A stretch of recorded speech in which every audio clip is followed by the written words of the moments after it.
when a soldier, asks, hey, I really don't know, like, what should I do?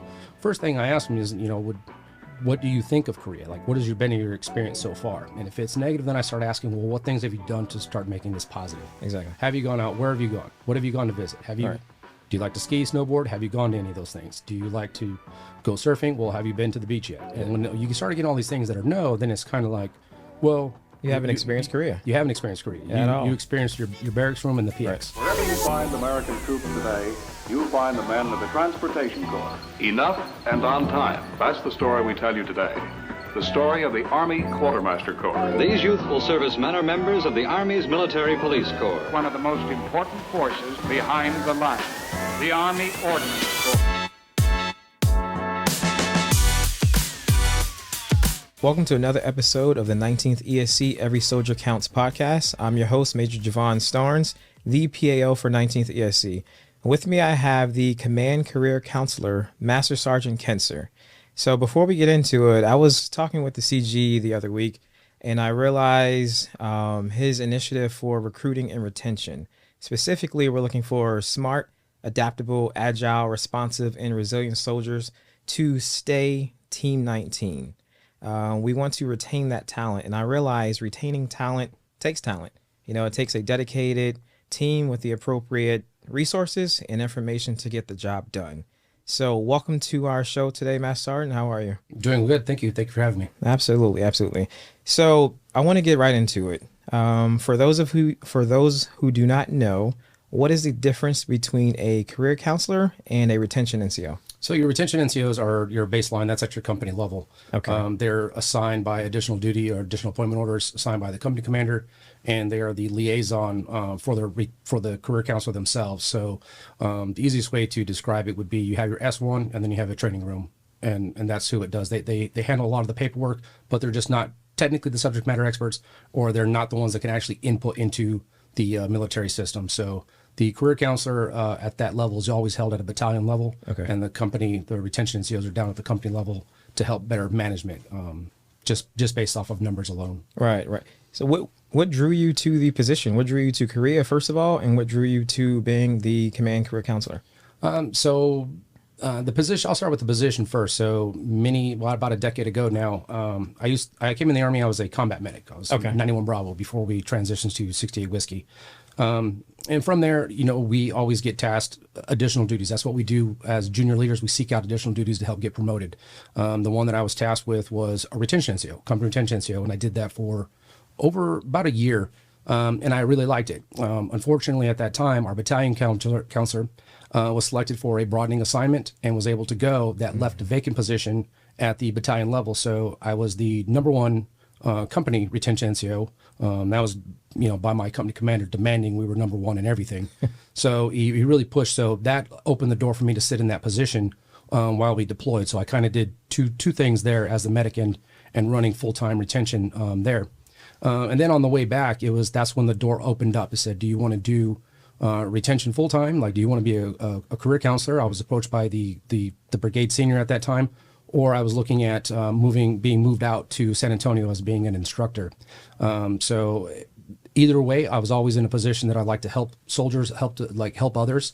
Right. This was just a little bit better for me mentally after quite a few deployments and doing what we're doing as medics. So it's kind of like this will be a better door opening to say for my career moving forward, something that I wanted to do, and it was kind of a little bit more in control. I can control how it was done because I was a single entity. So if it failed because of me. If it succeeded because of me. There wasn't a lot of other outside influence on it. So then moving forward, after all of that, it came to the point to where I kind of coined this phrase a lot with the retention is I got promoted off the island is what happened. I PCS to Fort Hood, Texas as a Sergeant First Class. And then shortly thereafter, a lot of the E8s started to put in retirement. It was time for them to go. And the E8s, as they came in after me to backfill those E8s. Okay. Well, then in 2019, I made the list. Now, at that point, a branch manager, and all branch managers look at the same, they looked at it as like, well, now you're being looked at as an E8. So of the E8s, you've been here longer.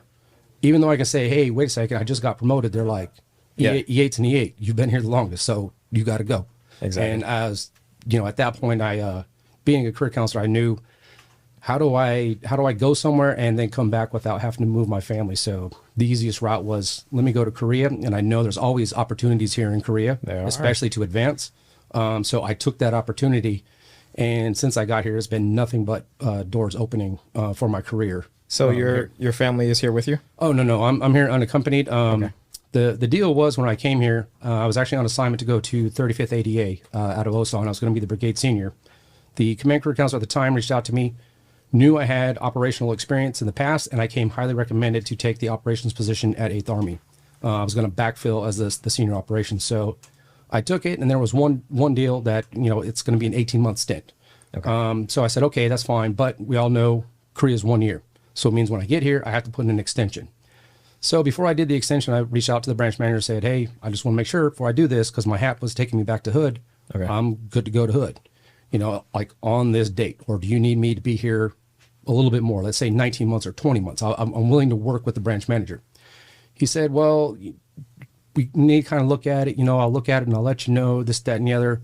And he said, yeah, 20 months will work. And I'm just, at that point, it might as well just be 24 then. Right. Like, I might as well get something out of this and make it happen, because he was even saying like 24 months would be better, for the duration of it. So that's what it was. So that's how I got here for 2 years. And then moving forward, as I got down here, as it was time to come down here, our field, my field specifically, is short the E9 level, the Sergeant Major level. They were not going to get a backfill coming out of the academy, and it was kind of stuck in one of those positions on, this needs to be filled. Right. And it was kind of, I'm kind of at that mercy. So yeah. So that is a lot of experience you have coming with you to the pen in the position. And then just the knowledge that you have that you're able to share with your team. I understand it's not just you, but a couple NCOs who also make up that core team, who are able to give that knowledge to those soldiers who are thinking about staying in the Army, staying Team 19, and wanting to extend on the peninsula. So let's take me for example. Let's say I am, Private Starnes, and I am thinking about re-enlisting. I may not know what's out there. And also what's in your bag to incentivize people to stay in the Army, to extend, to kind of sign up for that additional service obligation? So there's quite a few things, and that's where we sit down, and this is where all soldiers are different. They sometimes we do run into that issues like, well, me and my battle buddy, we came to the Army at the same time, with the same MOS, same this, same that. There's usually always something else that's a little bit different. So we look at that and say, well, what are your goals? Like, we're going to try to match your needs with the Army's needs at the end of the day. And that's what we do. That's how we force, shape, and align the Army as a whole. When we look at things, we do not necessarily look at the MTO level down at the line, meaning, is there a vacancy inside this squad? Is there a vacancy inside this platoon? We look at what are strengths on pen, what are the strengths at Fort Hood. Holistically. It's at a whole. Okay. So if the strengths aren't there and they don't match, then we try to do it. We try to align the soldiers' needs, wants, and desires with the Army. That is our main mission. So when a soldier asks, hey, I really don't know, like, what should I do? First thing I ask them is, what do you think of Korea? Like, what has been your experience so far? And if it's negative, then I start asking, well, what things have you done to start making this positive? Exactly. Have you gone out? Where have you gone? What have you gone to visit? Do you like to ski, snowboard? Have you gone to any of those things? Do you like to go surfing? Well, have you been to the beach yet? And when you start getting all these things that are no, then it's kind of like, well, you haven't experienced Korea. You haven't experienced Korea. You experienced your barracks room and the PX. Right. So, and there's more to it, because if they don't know who to talk to, be it their supervisor, a retention NCO, or a boss rep, they kind of are at hostage to their barracks room or their off-post apartment, wherever they're living.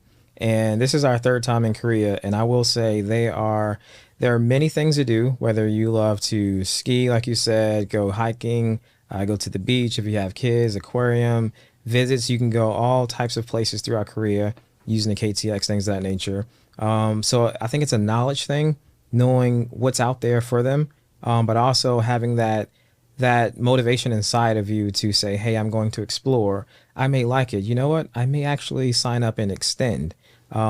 So being that, with that said, not knowing what's next in the process? Do they talk to their retention NCO, or there are documents that need to be signed? So the next thing that's going to happen is, in general, anybody can come ask us questions like, hey, what are the options that are out there? Boom, we can name them off. As far as specifically what you're looking for, and is Fort Hood out there for me? Is Bliss out there for me? Is Japan out there for me? Right. That one we're going to need, the request for reenlistment or extension, based on whatever we're doing. That one gets signed by you, gets dated, then we send it over to the commander. The commander signs it saying, hey, yes, I totally approve the soldier to reenlist, because reenlistment is a privilege, is what it is. It's to stay in the Army. It's a privilege to stay in the Army. It's not a right. So once that happens, then we're free. It's free. Like, we can start looking at anything and everything we want. And the first thing we're going to look at is, what do you want to go do, and what's out there, and then are you opposed to staying here? Like if you're not opposed to do it, it's there. A lot of times it's real easy. It's tactics that we use, and I'm thinking in my head is like, maybe I shouldn't do this, because it's psychological when we talk with the soldiers as well. But we learn this as we get older as a career counselor. So it's really easy for people to say no. Yeah, it really is. It's hard to get them to say yes. But sometimes you can get a yes by somebody saying no. Just be like, well, are you opposed to PCSing to CONUS? Well, no. Like, okay, so then you want to PCS to PONUS. By defect, so you can kind of use that in a psychological aspect to get the answers that you're looking for, really, and get them to agree. I think they just have to think out loud and kind of write it down, the pros and cons of living here, staying, and then make the decision based solely on what's best for them and their unique situation, their family, and their career and long term. So I understand we have a couple MOSs that specifically 19th is short on.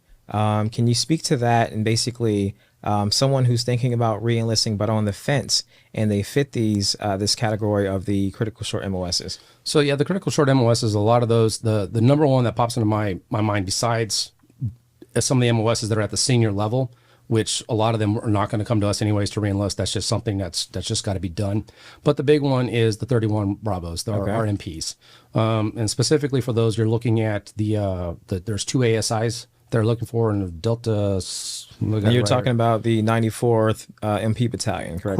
Correct. So yeah, you're looking at the Quebec 9 and Victor 5. I would mess that all up. But I mean, I know what they are. Like, one's just a regular investigator, the other one's a trafficking investigator. So gotcha. It just depends on whatever it is. So that's what they're looking at. Those are there. And specifically, they're looking just at a 40 level 31 Bravo, just plain, without the ASIs. But given that's what you're going to work. You're going to work inside those ASIs. Some of the things that the issue for us here that we have to overcome as career counselors is aligning a school seat to get them there and to come back. And then at that point, now that's going to be funded by the unit. Or sometimes it is funded by Big Army. It's MITSA funds. We can do that, but then it's still getting them to go there and then to come back. And then what is the benefit of that happening and to stay here? And then can we get them to stay here longer? There's a lot of working parts that have to go into play there. And you bring up a good point when you talked about the schools. So I understand there are, those schools that are desired, they want to go to airborne, air assault. Are there any particular schools that we can have access to or that are currently on PEN, or a mobile training team can come to the peninsula to kind of do that training? Could you kind of elaborate on what's out there, what's available to kind of put the idea in front of someone who doesn't even think of that being a possibility because they're on a peninsula? So a lot of the classes that are available that are here on PEN, those are they're called command. Basically, they're command structure. So you have like a UPL, battle staff, stuff like that. There's certain classes here, and that gets published by the G3, G33, maybe up at 8th Army. I'm trying to remember which one does it. It comes from the 3 cell. It comes from the 3 cell up at the TRX side, up at the higher echelons. Correct. And inside there, they'll have those. So that is something that could be done where soldiers can say, hey, First Sergeant, whatever, can we talk to Sergeant Major? I'm looking at doing this. I want to go to battle staff. I can go do this and slide over. There's plenty of other ones as well that these soldiers should be looking at that will even offer the promotion points. So you have your CPOF, and a lot of taken that course before. So yeah, and that's all things that are going to get stacked onto your, now it's your talent profile. Okay. With IPSA coming out, but before that was your military education inside your SRB, but that has now been legacied, and so it's your talent profile that you see in IPSA. Right. That's what that would be. Those would be those. And believe it or not, those certain things, that is what opens doors for you to work inside of a 3-cell or something like that. So when they're looking for somebody to say, hey, who can come up here? One, you got to just be, an outstanding, NCO or soldier that just has the initiative that can go ahead and do it, understands that this is an implied task. You don't have to be told an implied task. So if you're one of those soldiers that can do an implied task without being told, because that's what it's there for, it's in the name, and then you already have this training, it's even easier versus, okay, well, let's get this soldier and let's find out when the next CPOF class is. Oh, the next CPOF class is months down the road.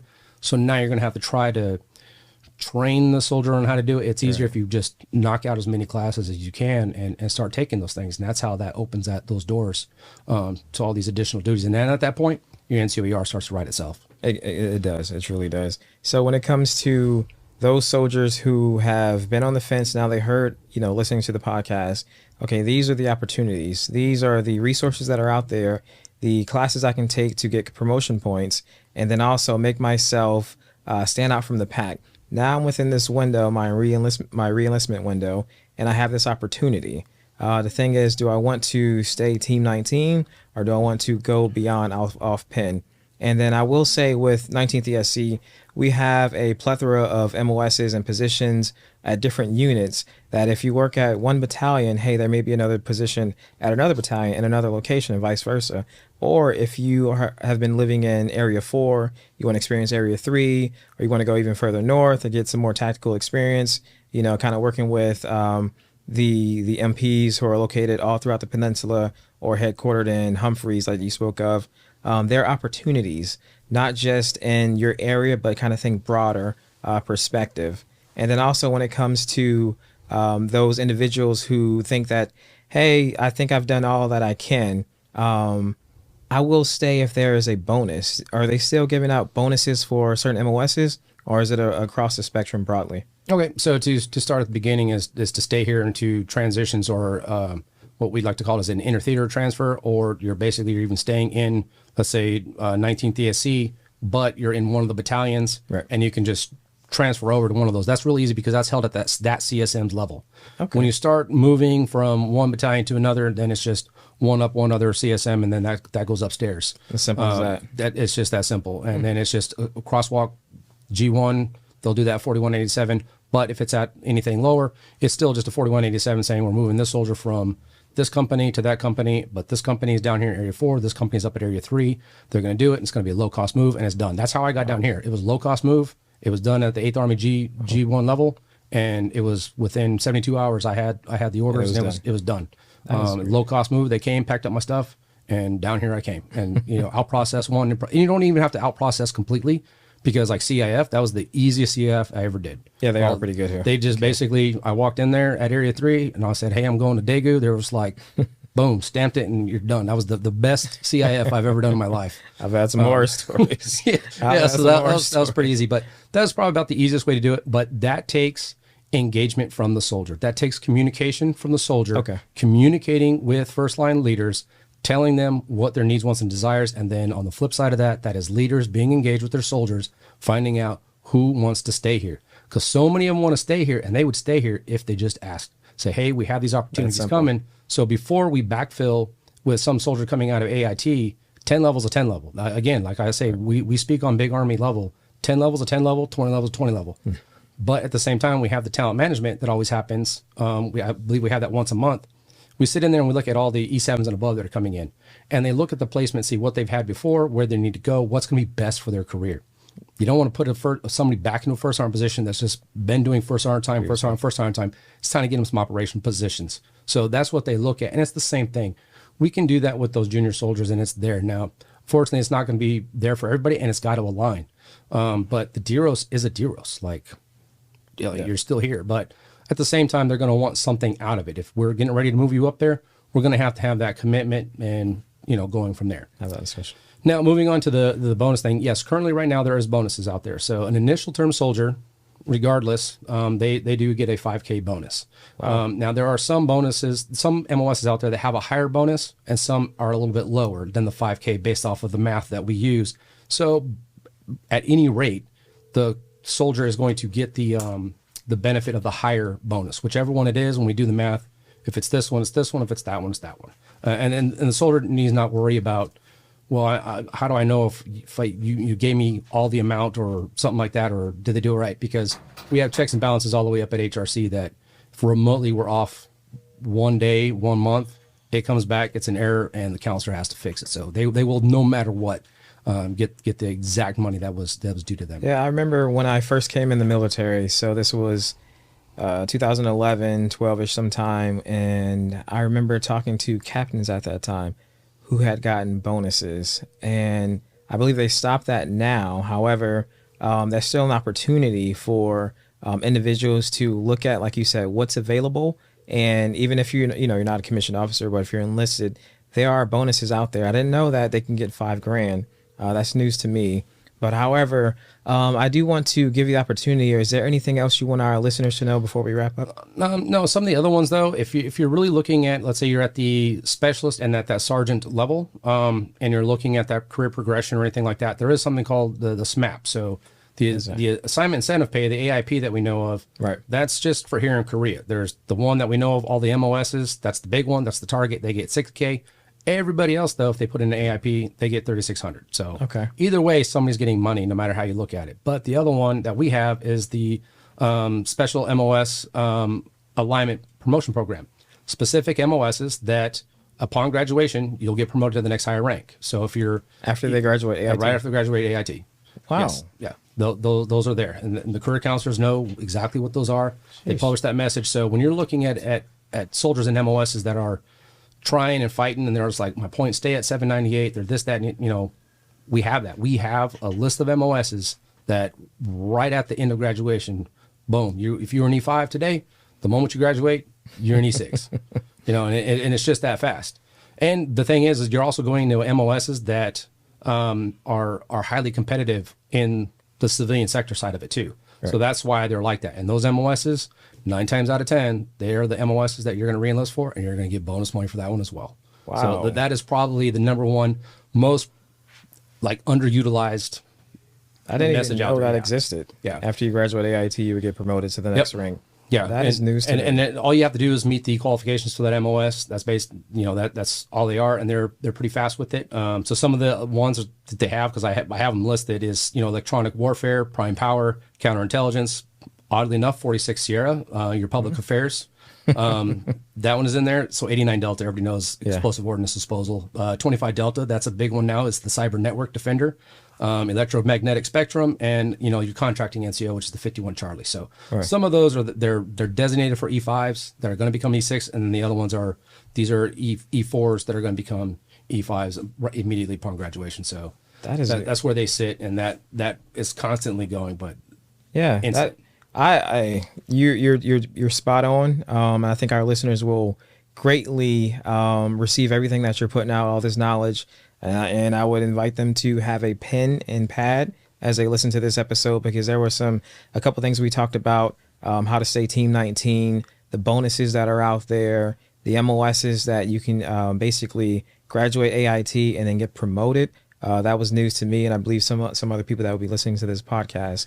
Okay, that was good information. So if someone wants to get a hold of you all, how can they reach you and where can they find you? So if they were to look up in anything inside 19th ESC, any of the programs, or the best place to do it is there is a company retention board that is put together by the company retention NCO at every company. It's mandated. The contact information is all there. So if you're with 94th MPs with the Polar Bears, your point of contact is going to be Sergeant First Class Gimbra. If you're with inside MSCK or 498 specifically, is Staff Sergeant Valdez. MSCK, that's Sergeant First Class Dunlap. And if you're here inside the 19th ESC at the HHC, that's going to be myself, the operations NCO, Sergeant First Class Cannon, or we have Staff Sergeant Hernandez, who's kind of covering down on HHC and a couple of our outlining units here in Area 4 that do not have an organic career counselor. Okay, well, there you have it. We'll put the information up on the screen and below in the description. So as we close, I want to thank you for your time, Master Sergeant. And I appreciate all the hard work you're doing for Team 19. And I want to make sure that our listeners know where they can find us. Please like and subscribe, share, tag a friend if you think something you heard is going to be beneficial to them. You can find us on YouTube, Facebook, Instagram, Twitter, or your favorite streaming platform. Once again, thank you for listening. Team 19 out.